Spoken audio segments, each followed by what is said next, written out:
Hello dear students, hope you are fine. So today we are going to study about nouns. Nouns क्या हैं, उनके types क्या हैं and things related to nouns. So noun is defined as the name that is given to any person, place, thing or an idea. ठीक है. Noun क्या है, किसी भी चीज़ का नाम, जो कि हम कोई भी ऐसा नाम जो किसी भी इंसान को, किसी चीज़ को या फिर किसी जगह को या कोई आइडिया हो उस दिया जाता है तो हम उसको नाउन कहते हैं.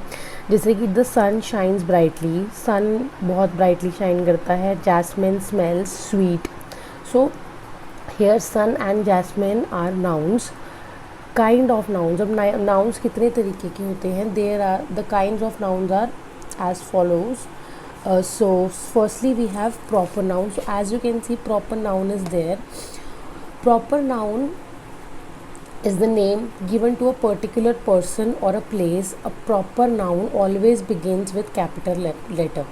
नाम से ही पता चल रहा है प्रॉपर मतलब प्रॉपर, अच्छे, जो एक अच्छे तरीके से कि तो मतलब स्पेसिफाई है वो, ठीक है. यानी कि अब उसके अंदर आप उस फर्स्टली आपको ये चीज़ याद रखनी है कि वो हमेशा कैपिटल लेटर में होएगा जो भी प्रॉपर नाउन होएगा, ठीक है. और एक स्पेसिफिक चीज़ को जो हम किसी जगह को या किसी पर्सन को दे देते हैं, ठीक है, नेम देते हैं, तो उसको हम प्रॉपर नाउन कहते हैं. जैसे for example Maria lives in the United States of America, ठीक है. तो मारिया और यूनाइटेड स्टेट्स ऑफ अमेरिका अब वो एक ही है, यूनाइटेड स्टेट्स ऑफ अमेरिका, ठीक है, मतलब प्रॉपर है, स्पेसिफिक है.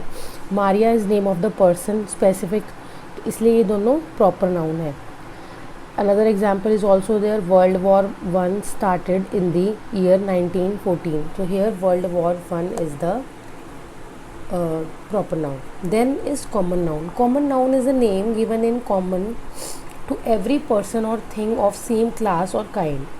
Common noun is basically name से ही आपको पता चल रहा है कॉमन है, ठीक है, जो कि कॉमन हर इंसान या फिर हर चीज़ के लिए कॉमन है, ठीक है. वो किसी भी क्लास का हो सकता है या किसी भी तरीके का हो सकता है. जैसे कि India is a country.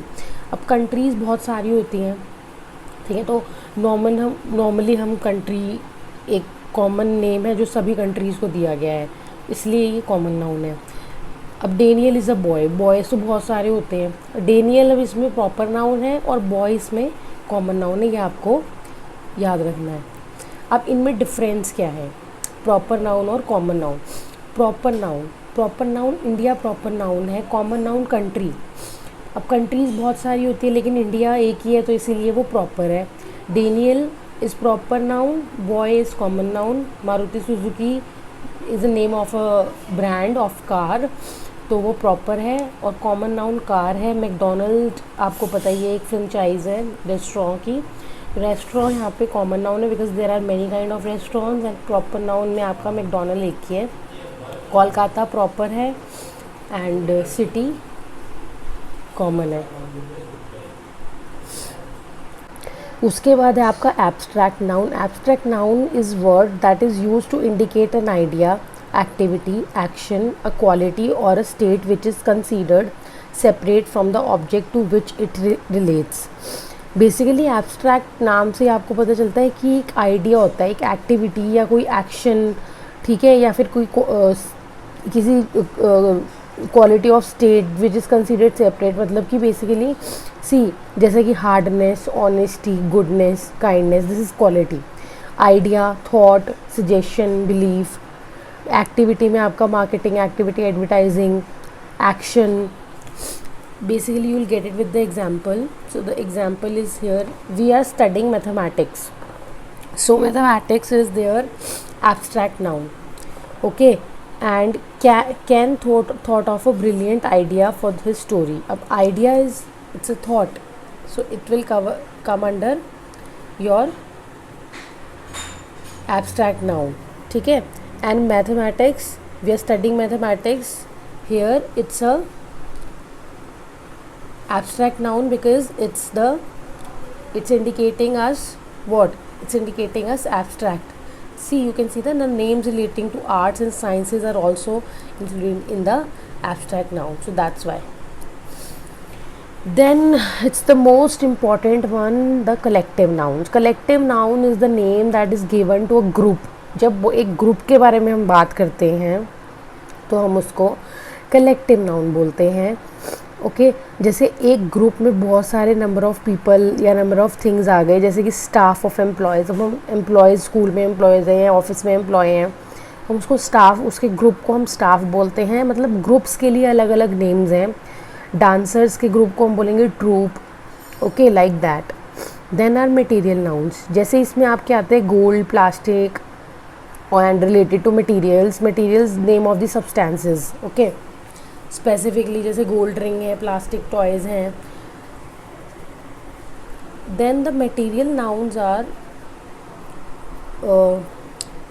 like that, and then we have the nouns can also further be classified as countable nouns and uncountable nouns. So as you can see, the countable nouns represent the name of people or the objects that we can count. Obviously जिसको हम count कर सकते हैं वो countable nouns हैं।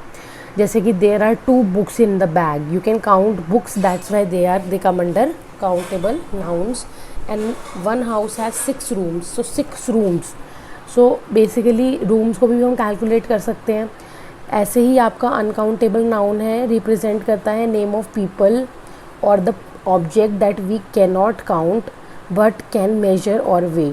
हम उनको major कर सकते हैं, वे कर सकते हैं, लेकिन हम उसको काउंट नहीं कर सकते। Okay have you got some paper. अब पेपर को आप काउंट नहीं करते, आप उसको वे करते हो, दैट्स वाई यहाँ पे ये अनकाउंटेबल में आता है। There are certain nouns that can be use as both. कुछ ऐसे नाउन्स होते हैं जिसको हम काउंटेबल भी यूज़ कर सकते हैं और अनकाउंटेबल भी यूज़ कर सकते हैं, दोनों यूज़ कर सकते हैं। तो ये क्या है, there are 3 to 4 hairs on my table and she has a black shiny hair. Okay तो इसको हम दोनों को काउंट, हेयर्स को और यहाँ पे आप दोनों इसको एज लाइक हेयर को आप काउंटेबल में भी यूज़ कर सकते हो और अनकाउंटेबल में। अब देखो एग्जाम्पल में hair is used as countable noun and used as uncountable. And according to numbers भी हम नाउन्स को अच्छे से कैटेगराइज कर सकते हैं, जैसे कि सिंगुलर और प्लूरल, एक वचन और बहुवचन जो हम पढ़ते आए हैं बचपन से ही। Noun that represents one person या एक चीज़ को रिप्रेजेंट करता है वो आपका सिंगुलर है। प्लूरल है जो एक या एक से ज़्यादा को रिप्रेजेंट करता है, जैसे कि it is a very tall tree and I am writing with a blue pen, so these all are singular. And plural is एक से ज़्यादा, तो the boys are playing, the cows are eating, I like to read stories. Okay and there are some rules of changing singular into plural that we can do later on.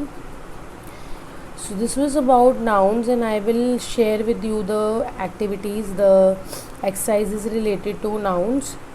So I hope you understood this specific topic. Thank you for watching my video.